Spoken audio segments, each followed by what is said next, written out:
আর দোলের দিনে শহরের নিরাপত্তাও জোরদার করা হয়েছে। শহরে মোতায়েন 4000 পুলিশ কর্মী থাকছেন। আগাম সতর্কতা নিয়ে শহর জুড়ে বাড়ানো হয়েছে নিরাপত্তা। গত বছরের তুলনায় 170টি পুলিশ পিকেট বাড়ানো হয়েছে এবং 30টি পিসিআর বাইক মোতায়েন থাকছে, 28টি HRFSও। আর শহরে টহলদারি চালাবে 50টি মোটর বাইক। ভ্যান থাকবে বড় রাস্তায়, পুলিশ বাইক ঘুরবে অলিতে গলিতে। শহরের একাধিক ঘাটে সেখানেও নজরদারি চালাবে পুলিশ বাহিনী। জরুরি পরিস্থিতির জন্য বিপর্যয় মোকাবিলায় একটি করে দলও থাকছে।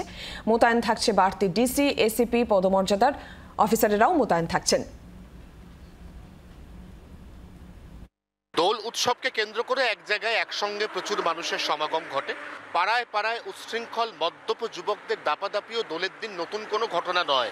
সে কথা মাথায় রেখে আজ সকাল 8টা থেকে বেলা 2টো পর্যন্ত একেবারে সতর্ক এবং সজাগ কলকাতা পুলিশ আজ কলকাতায় মোট 50টি মোটর বাইক নামাবে, যারা যে কোনো অপ্রীতিকর ঘটনার খবর পাওয়ার সঙ্গে সঙ্গে এমনকি সরু গলিতস্য গলির মধ্যেও সে বাইক নিয়ে ঢুকতে পারবে।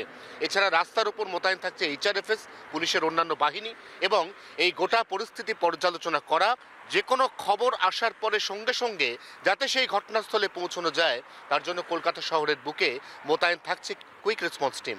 24 ঘন্টার জন্য ক্যামেরায় অরিন্দমের সঙ্গে অয়ন, কলকাতা। বাংলার আওয়াজ, বাঙালির আবেগ, জি 24 ঘন্টা।